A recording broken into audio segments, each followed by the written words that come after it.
Hello friend, मैं इंद्रजीत आपका स्वागत करता हूँ अपने एक नई ब्लॉग नहीं, एक छोटी सी क्लिप है। तो वही कल 21 मई 2022 को मेरा बच्चा मेरी वाइफ के बेबी हुआ है। शाम को 6:30 बजे। ठीक है, तो पहली बात तो भाई मेरे को बताया ही नहीं था कि आज डिलीवरी होने वाली है। वो तो बस किस्मत अच्छी थी, इसलिए मेरे को पता चल गया किसी वजह से। इतना झूठ बोला जा रहा था, हर बात में इतना झूठ बोला जा रहा था हर बात में, कि वो पता नहीं कैसे किस्मत ही अच्छी थी, कुछ अच्छे ही कर्म करे होंगे, इस वजह से मेरे को पता चल गई।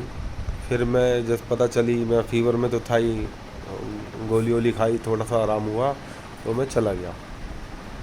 तो वहाँ पर मैं 5 साढ़े 5 बजे पहुँच गया था। ठीक है, वहाँ पर ना उन्होंने क्या करा, मेरे जो ससुराल वाले हैं उन्होंने वहाँ की नर्स और डॉक्टरों से जो भी थे, एक तो छोटा सा अस्पताल था, वो था प्राइवेट।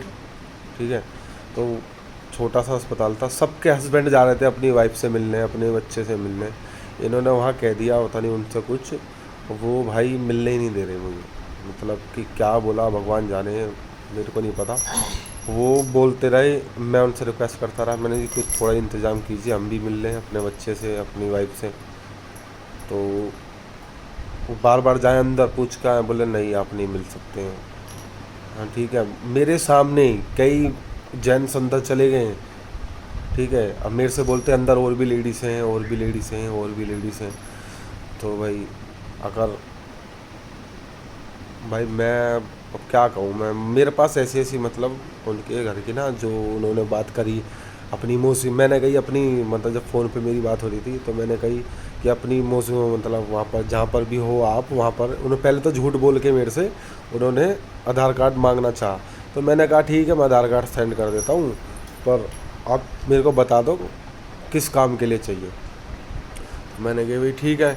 तो उन्होंने कही हम, मेरे को ऐसे ऐसे चेकअप कराना है। मैंने कही चेकअप में तो सिर्फ आपका कार्ड भी हो तो वो भी चल जाएगा, कोई दिक्कत नहीं है उसमें, कि पहले भी मैं चेकअप करवा के आ चुका हूँ एक बार अपनी वाइफ का, तो मेरे को पता है इसलिए।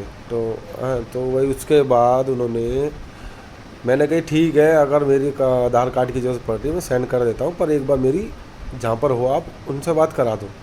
तो उन्होंने क्या करा, थोड़ी देर होल्ड करा, मेरा मोबाइल होल्ड पे डाला, जो पीछे से कंप्यूटर बोलता या call is be has been hold, ऐसी कुछ बोलता, मेरे को ध्यान नहीं है।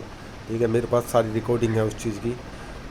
तो उसके बाद भाई इन्होंने रिकॉर्डिंग अपनी उनकी कोई मौसी होगी वहाँ पर आ रखी थी। तो वही मौसी से बात कराई। तो मैंने पूछा हाँ जी मैडम आपका क्या नाम है। उन्होंने नाम नहीं बताया, फर्स्ट पॉइंट तो यही था। ठीक है, दूसरा मैंने कही ठीक है आधार, फिर उन्होंने बोला आधार कार्ड यहाँ पर ज़रूरत है, आप आधार कार्ड क्यों नहीं दे रहे हो। मैंने जी मैंने मना ही नहीं करा, मैं तो पूछ रहा हूँ आज चाहिए किस लिए, पर ये कुछ और बोल रहे हैं, पर उस चीज़ के लिए चाहिए ही नहीं होता आधार कार्ड। तो भाई मेरा, अगर मैं डॉक्यूमेंट मेरे यूज़ कर रहा है, कोई भी हो, अब मेरी वाइफ हो, मेरे पापा हो, मम्मी हो, कोई भी हो, ए टू जेड, तो भाई अगर मेरा कोई डॉक्यूमेंट यूज़ करेगा तो मेरा फ़र्ज़ है ना पूछने का कि किस लिए कर रहे हो। तो भाई मैंने बोला ठीक है, आप अपने अस्पताल का नाम बताइए, अपनी फर्म का नाम बताइए, जिस भी फर्म में आप काम कर रही हैं, जिस फर्म को मेरा आधार कार्ड चाहिए उसका नाम बताइए। बोल वो तो मेरे को पता नहीं। मैंने कहा यार ये कैसे एम्प्लॉई हैं जिनको अपने उसका ही नहीं पता। तो कोई बात नहीं भाई, चलो बात हुई, उन्होंने फ़ोन काट दिया फट दी से। कोई बात नहीं, मैंने फिर आधार कार्ड सेंड कर दिया। मैंने कि यार पता नहीं भाई प्रेग्नेंट है, अब कल को कोई बात होगी तो यूँ कहेंगे भाई ये इन्होंने ऐसा करा, इन्होंने दिया नहीं, ये वो इनकी वजह से हो गया। थी डिलीवरी का टाइम, ठीक है, थे अस्पताल में, बता रहे थे हम यहाँ पर क्लिनिक में चेकअप करवाना है, अल्ट्रासाउंड। तो भाई ये झूठ था, मेरे को बताना ही नहीं चाह रहे थे। अब इनकी शुरू से याद आता है, ये सारे नालायक आदमी हैं, सारे इतने गंदे आदमी हैं, इन्होंने ज़िंदगी ख़राब कर रखी मेरी। अब दूसरी बात, आज सुबह 2000 22 तारीख 22 मई 2022 को सुबह ये वहाँ से डिस्चार्ज हो रहे थे। तो इन्होंने, मैंने कम से कम 10 कॉल करी, इन्होंने कॉल नहीं उठाई। तो कोई बात नहीं, फिर मैं चला ही गया। मैंने कि चलो चलते हैं, वहीं पर बैठ के बात करेंगे। भाई मैं अब भी, मैं फीवर है अभी भी शरीर में मेरे को, मैं खुद अच्छा नहीं हूँ, अभी मैं खुद बीमार हूँ। तो फिर भी मैं फिर सुबह गया वहाँ पर जाने के बाद मेरा ससुर मुझसे बोलता है कि भाई रात को ही मैंने अब मंजू से भी कहा कि भाई ठीक है, अब कोई बात नहीं, अब तुम भी माँ बन गई हो, मैं भी बाप बन गया हूँ, अब अपने डिसीजन अपना आप लेना सीखो, ठीक है। तो भाई इतना खुशी का माहौल है इस टाइम पे। अगर अब भी तुम यही सोचती रहोगी ना कि ये करो वो करो फलाना करो ये करो यहाँ जाओ ये करो, मेरे पापा के पैर चाटो, मेरे पापा के आगे झुके रहो, कीड़ों की तरह रेंगते रहो, तो भाई ये तो मुझसे होगा नहीं, सीधी सी बात।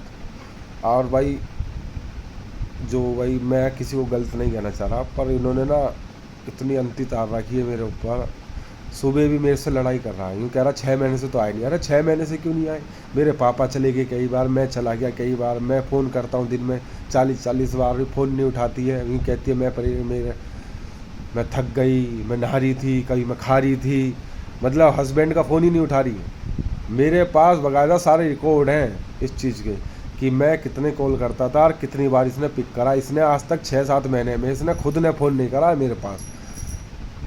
मेरी को इसे पता चली गई थी मेरी तबीयत ख़राब है 4-5 दिन से, इसने जब भी एक बार के लिए पूछा नहीं कि भाई मेरी तबीयत ख़राब है। भाई मैं तो फिर भी बहुत दूर की बात हूँ, मेरी मम्मी का हाथ में चोट लगी हुई थी, बहन अस्पताल में थी, जब भी इन्होंने एक इनके घर वालों ने जब भी फ़ोन नहीं करा एक भी दिन। यूँ कहते हैं। अब भाई अब क्या करें हम? गलती ये है कि भाई मैं लड़के के भेस में जन्मा, अगर मैं लड़की होता तो मेरा ही पल्ला भारी होता, मेरी सुनवाई ज़्यादा होती, ठीक है। तो भाई बस बहुत परेशान हूँ भाई, इससे ज़्यादा कुछ नहीं कह सकता मैं। मतलब कि हमारे घर में इतनी खुशी का टाइम था, मैं इससे शुरू से ही कहता आ रहा था मेरा बच्चा मेरे घर होना चाहिए, सब कुछ मैं करूँगा अपने आप, जो शादी करी है तो भाई निभाऊंगा भी मैं ही करूँगा, सारे हर चीज़ मैं करूँगा। कल भी भाई वहाँ भी जो भी खर्चा हुआ थोड़ा बहुत मेरा, तो भाई वो मेरी खुशी थी, है ना। बस मेरा फ़र्ज़ था, वो मैं अपना फ़र्ज़ अदा कर रहा था बस, और कुछ नहीं है, खर्चा कुछ नहीं होता। और वही था जो था, उन्होंने कहा मैंने कर दिया। अब भाई ये तो जीवन में चलता रहेगा जब तक है, पर ये ना भाई बहुत परेशानी वाली बात है कि लड़का होना ना आज के टाइम पे पाप है, सबसे बड़ा श्राप है लड़का पैदा होना। मेरी खुद की दिल की ना ये दुआ थी मेरी लड़की हो लड़का ना हो, क्योंकि जो स्थिति मेरी थी ना कि मैं इतना परेशान हो रहा था कि शायद मेरा लड़का भी ऐसा परेशान ना हो ज़िंदगी में। लड़की होगा ना तो उसके साथ कानून भी होगा। तो बस मैं इतना ही कहना चाहता हूँ, ठीक है बस।